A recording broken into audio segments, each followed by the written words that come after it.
Di episode sebelumnya kita sudah membahas bahwa rahasia terbesar orang sukses bukan pada bakat, melainkan pada disiplin. Kemampuan untuk tetap melangkah meskipun tidak ada semangat, tidak ada penonton, bahkan saat dunia sedang berisik. Tapi mungkin setelah mendengar itu, muncul pertanyaan baru.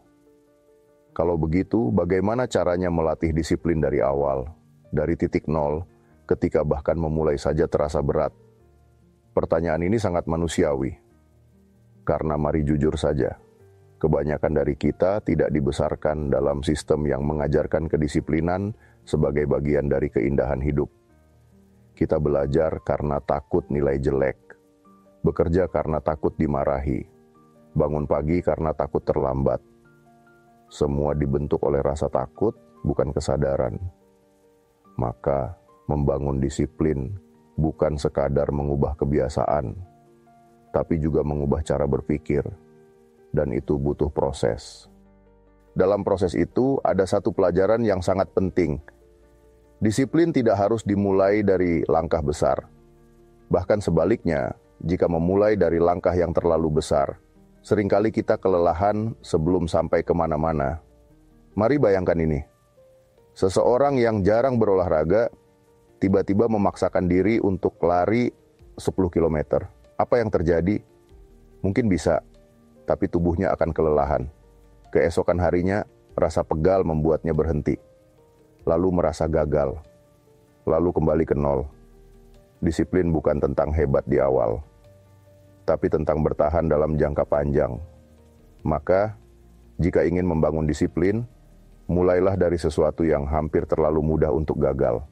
Misalnya, bangun pagi 15 menit lebih awal dari biasanya. Menulis 3 kalimat setiap hari, bukan 3 halaman. Merapikan meja kerja sebelum tidur. Minum air putih saat bangun tidur. Hal-hal kecil ini mungkin terdengar sepele. Tapi jangan salah, dari sinilah karakter disiplin mulai terbentuk. Salah satu cara terbaik untuk menjaga disiplin adalah membuat ritual sederhana yang tidak tergantung pada mood.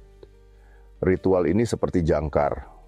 Sesuatu yang dilakukan setiap hari pada waktu tertentu dalam bentuk yang sama dengan makna yang konsisten.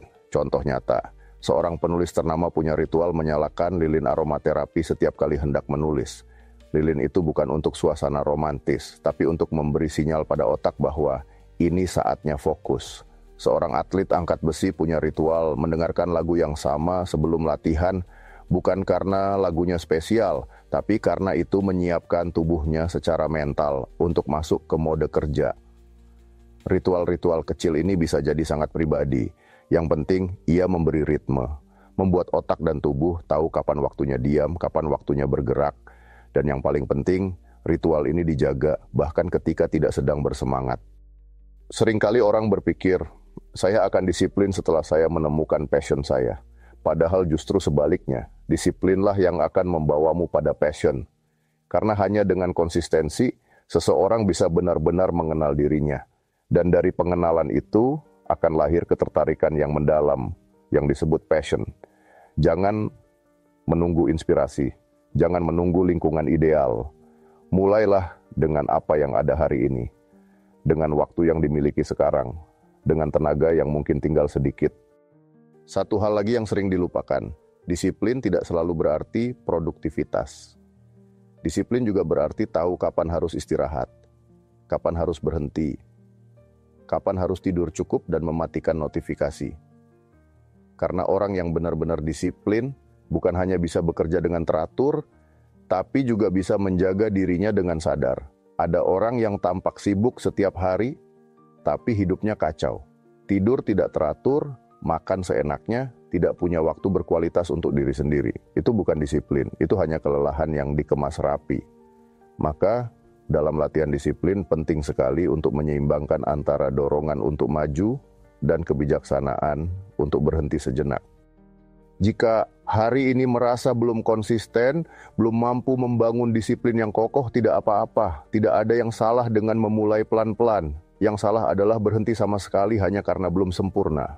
Disiplin bukan tentang menjadi mesin, tapi tentang membangun hubungan sehat dengan waktu, energi, dan tanggung jawab. Tentang menghormati janji kepada diri sendiri. Tentang berkata, saya mungkin tidak selalu kuat, tapi saya bisa belajar untuk tetap berjalan. Dan jika hari ini bisa menepati satu janji kecil saja kepada diri sendiri, misalnya tidur lebih awal atau mengurangi distraksi digital, maka itu adalah kemenangan. Kemenangan yang tidak perlu diumumkan, tapi akan terasa besar di dalam hati. Karena dari janji-janji kecil itulah akan lahir perubahan yang besar.